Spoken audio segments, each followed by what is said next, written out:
There is an animal with acceleration faster than a Porsche, McLaren or Ferrari. 0 to 70 kilometers per hour in just 2 seconds. That's right, when it comes to pure acceleration from a standing start, a cheetah can embarrass top-dollar supercars. The cheetah can also do a 90-degree turn at 100 kilometers per hour. Unfortunately, as a species, this world's fastest land animal is living right on the edge of extinction. Join Kezia from Kenya, Casilla from Brazil, and Gubby from Germany as they also encounter an animal with a particularly bad reputation. They come face to face with mighty 4-meter Nile crocodiles during a cage dive. These 3 adventurers also spend time with a python, to the delight of some, but not all.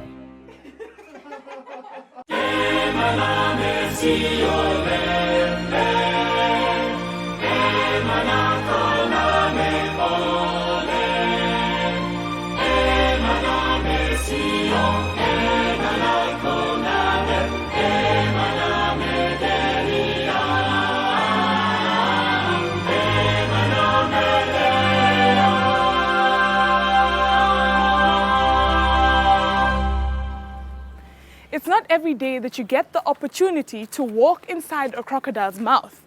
But here at Kango Wildlife Ranch, we get close enough to be able to count his teeth live. Come with me and let's experience all this and much more.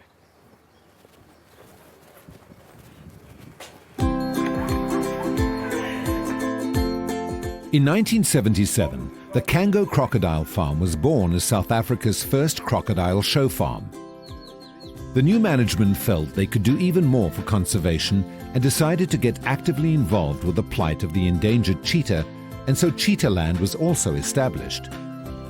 The Kango Wildlife Ranch is today home to more than 47 species of animals and reptiles.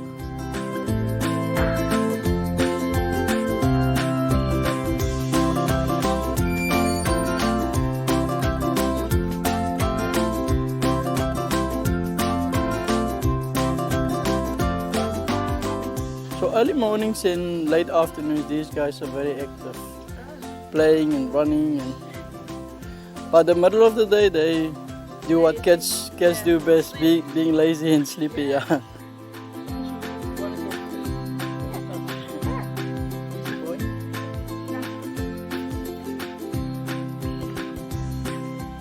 So this is one of the females. Her name is Lisha. This is the boy. His name is Luigi. And the other one's name is Lily. Hey, Lily. It's very playful, eh? The Kango Wildlife Ranch is renowned for its far-reaching efforts in the conservation of the cheetah and has bred over 200 cheetahs in captivity since 1982. The cheetahs on display at the ranch have all been hand-reared, which allows visitors, 16 years and older, to enter the cheetah enclosure for a face-to-face meeting. In this way, they are able to educate the public on a personal level about the plight of the cheetah.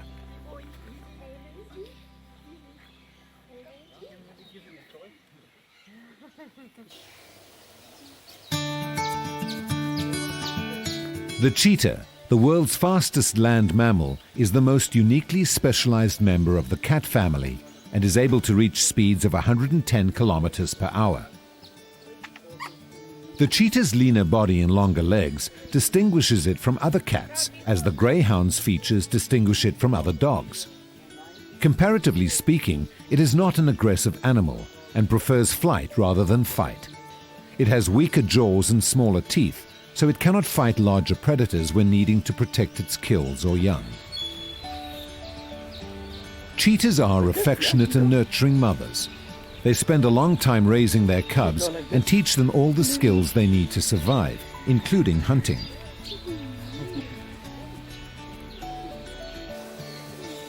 Cheetah cubs are blind and completely helpless at birth, but they develop quickly. Their eyes open and they begin to crawl around the nursery when they're just 4 to 10 days old. Preempting the threat from numerous types of predators, the mother moves her cubs to a different den every few days. She has to leave her cubs alone much of the time in order to hunt during their first 6 weeks, often traversing many kilometers in search of food. During this time, as much as 90% of cubs in the wild are lost to predators. It's what we call a night house. So we got a red piggy light in here to keep them warm at night. So, and we also got what we call a bedding here. So it's also nice and soft for them to keep them warm inside here. At 6 weeks, cubs often begin to follow the mother and start to eat meat from her kills. Mother and cubs then remain inseparable until the cubs are weaned.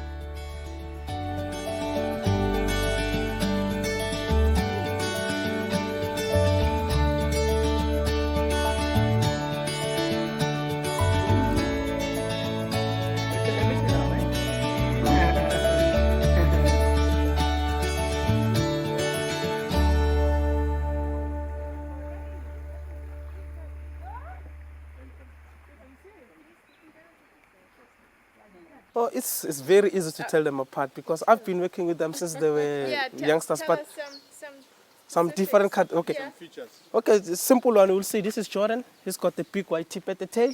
You'll see that one. George has got a small white tip at the tail.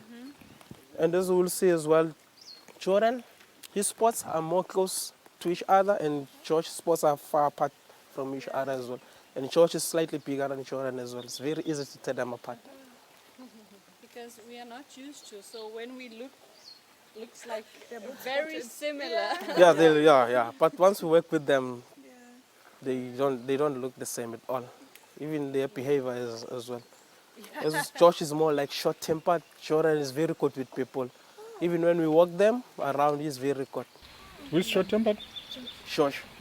Yeah. At times he's like get easily irritated, but Jordan is he's chill. He's a good boy. He's my favorite. It has been estimated that in 1900, more than 100,000 cheetahs were to be found in at least 44 countries throughout Africa and Asia. Today, the species is extinct from more than 20 countries, and that only about 10,000 animals remain, found mostly in small pocketed populations. The mission of Kango Wildlife Ranch is to save animals such as the cheetah from extinction, and to educate people on the vulnerability and importance of our wildlife. One tragic fact is undeniable: extinction is forever.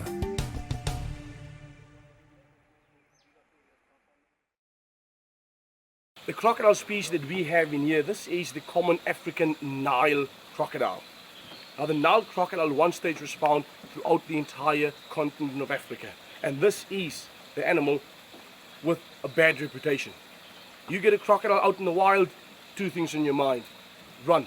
The other one, get away. Now this is where all the fun starts. Crocodile cage diving. A world's first. The idea is, of course, to, once you're in the cage, we lower you down. The water is clear, it's clean, swimming pool conditions. The water temperature, that's what a lot of people want to know.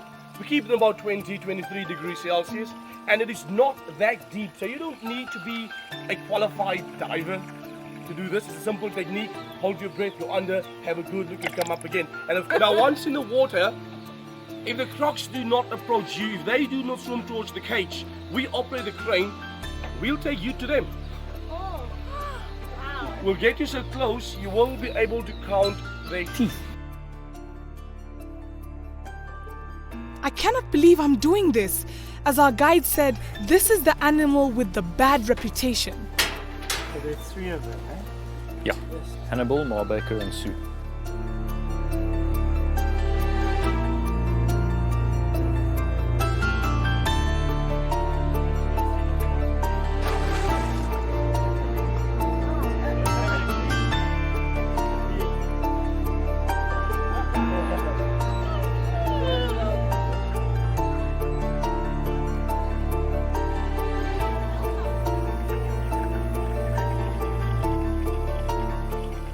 It almost seems as if they're trying to figure out how to get to us. I can just see it written all over their faces. How do I get in? There must be a way. I'm sure there's a way.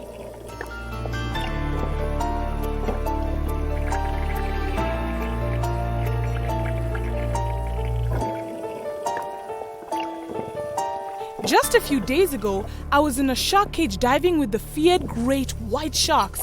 I must say, the sharks were not at all interested in eating us. They simply just swam past us, and they were eager to get a hold of the fish. These crocodiles are different. It seems clear that they want to eat us. A crocodile's jaws can apply a pressure of 2 tons per square centimeter. Just by closing its jaws, it will easily break a person's ribs and spine. Crocodiles only use 4 muscles to open their jaws and 40 muscles to close their jaws. It is so close to being the perfect predator.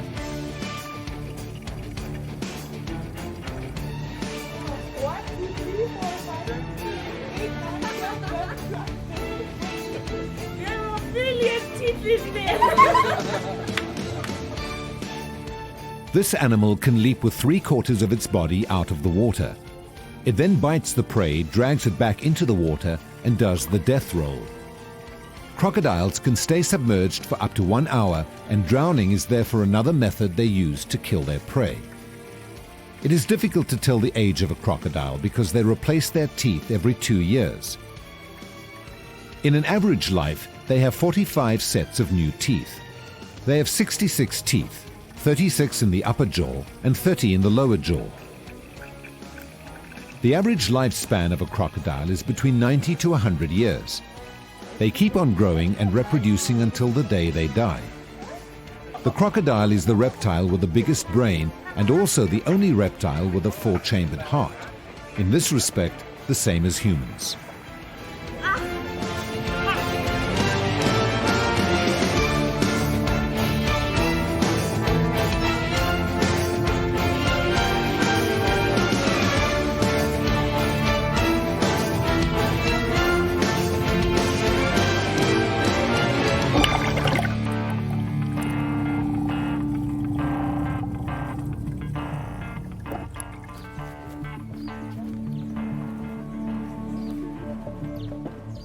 We started training recently just to do things that we need them to do here at the ranch, which is to rise on command, sink on command, and then we'll be teaching them to go forward, backwards, left, stop, right. So those will be the initial basic training, and then I'm hoping to do something a little more advanced as time goes on, just to show people that they are intelligent and they are able to learn.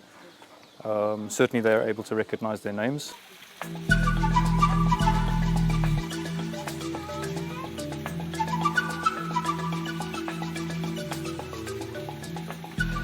We do feed them with fish, chicken, any kinds of red meat. On special occasions, birthdays and anniversaries, they get difficult tourists. At Kango Wildlife Ranch, crocodiles are fed 2 to 3 times per week in summer, but in the winter they receive no food at all, resembling the pattern in nature. Crocodiles are reptiles and so are cold-blooded animals. Their body temperature depends on the environment, so the colder it gets, the slower the body functions. If it's too cold, they simply cannot digest their food.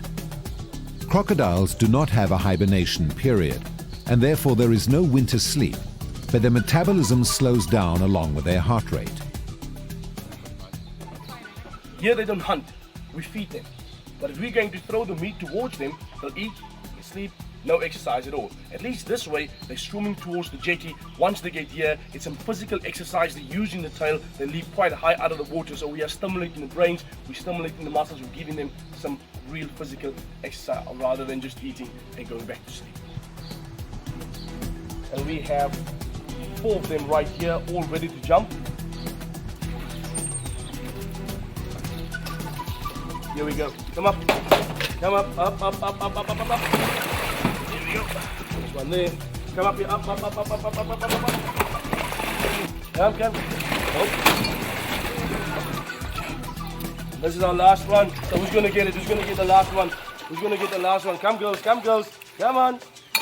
Come up, up, up, up, up, up, up, up, up, up, up, up, up. Up, yes, you can do better. Higher, up. There we go. Alrighty.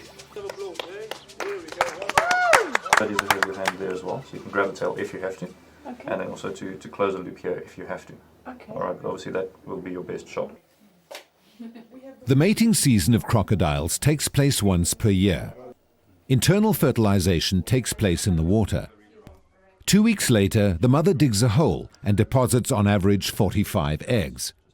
The eggs hatch after 90 days. Shortly before hatching, baby crocodiles make noises within their eggs. These calls from the egg tell siblings it's time to hatch and tell moms it's time to uncover the nest. Once the nest is uncovered, the mother carries the babies to the safety of the water. Dá uma olhada nos olhos dele, que coisa mais magnífica.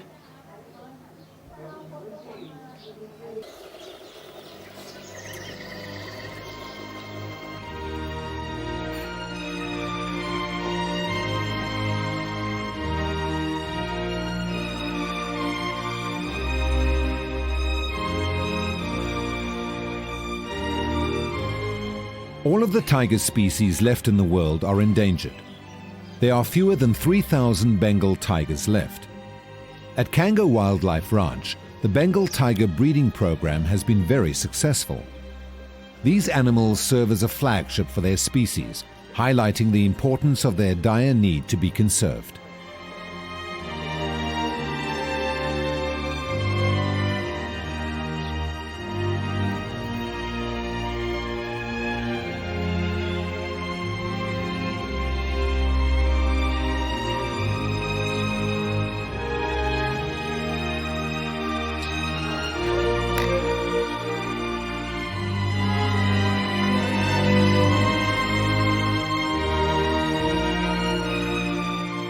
So this is Prickles. He's an African porcupine, or Cape porcupine.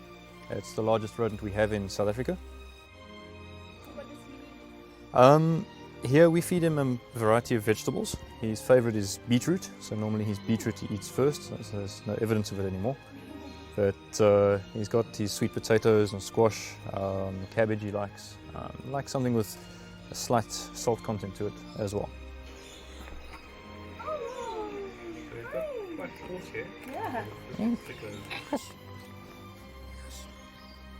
But yeah, sadly a lot of farming types see them as vermin. You know, they obviously raid crops and things like that. So whenever there's competition of food with humans, and sadly the animals usually end up worse.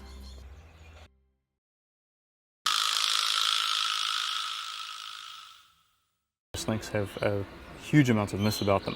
Lots of myths, lots of folk stories, lots of old wives' tales, which sadly are, to the greater point, completely untrue. There's a tiny amount of fact which is taken and blown completely out of proportion with them. Snakes are massively, massively necessary in the environment. One individual, if you look at the smaller species, so any snake that's under 2 meters in length is classed as a smaller snake, that will eat well over 3,000 rodents in its lifetime. It's been researched, and those 3,000, of course, would have reproduced and created more and more rodents and a greater population. So they're hugely, hugely useful. Very, very few spitting snakes around. None of the snakes we have here at the park are spitters. But spitting snakes, of course, again, it's purely defensive. It's in an effort to try and avoid biting us. So they would again rear up. Typically cobras, they would rear up. They would try and make a hood, make themselves as big and as obvious as they possibly could. They would spray venom at us. Typically we would, the idea is to get it in our eyes so that it would keep us busy, or keep the attacker busy rather. Of course, snakes have many natural predators, and while the animal is kept busy, the snake can make its escape, so thereby avoiding any further damage to the predator. So they really do try extremely hard to avoid biting us. Of course, your rattlesnakes, they've got their rattles, they shake. You've got many, many snakes hiss. There's a few snakes which are unable to hiss, like the egg-eating snake, for example, which has then very, very rough scales, keeled scales, and they actually rub their skin together to create a rasping, a hissing sound. So these animals really do go out their way to try and avoid any damage to us. Yeah. The frequency of snake bites is extremely, extremely rare. Most bites occurring where people are trying to kill them. There's very, very few accidental bites where a snake has been trodden on and delivered a venomous bite. If it is a venomous snake, and of course there's a very small percentage of venomous snakes worldwide, usually the snake will bite and deliver what we call a dry bite, because they have complete control over their venom glands. So they decide how much or how little venom they inject. So again, as long as they're not provoked, then they will leave us alone. You ready? Yeah. Go. No, I'm not ready.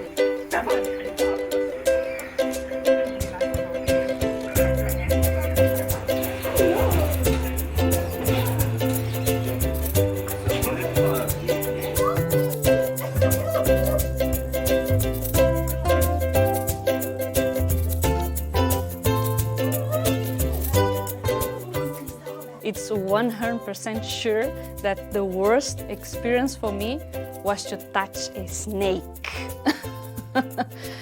I'm actually from the north of Brazil, and in the north of Brazil, near to the Amazon, we respect the snakes.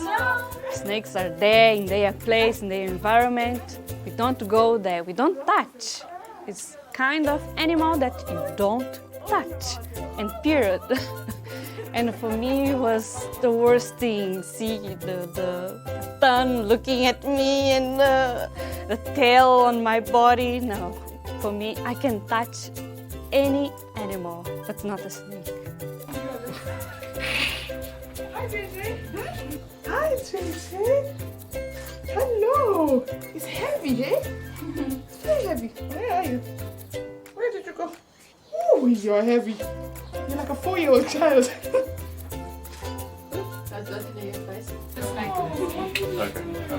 How is it? Awesome. Awesome. 25 Kilogramm Schlange. Wiegt eine ganze Menge, aber fühlt sich irre an. When God created the earth, He gave humans and animals a plant-based diet. In heaven, it'll be like that again. The lion and the lamb will lie together. Death only came after sin, and permission for eating animals after the flood, when plant food was scarce. While one can wonder why God might have created scary creatures such as crocodiles, they would lose their scary reputation if you were sure that they wouldn't eat you. And then you could focus on other characteristics like their amazing strength and power, and yet the way they nurtured their young. Makes you think, doesn't it? Bem, pessoal, chegamos ao fim de mais um episódio.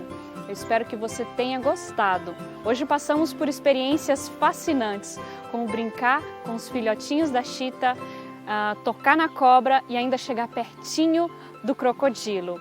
Eu espero que, assim como você viu quão maravilhoso são esses animais, eu espero que você também pense quão maravilhoso é o nosso Criador. Fique com Ele e a gente se vê da próxima vez.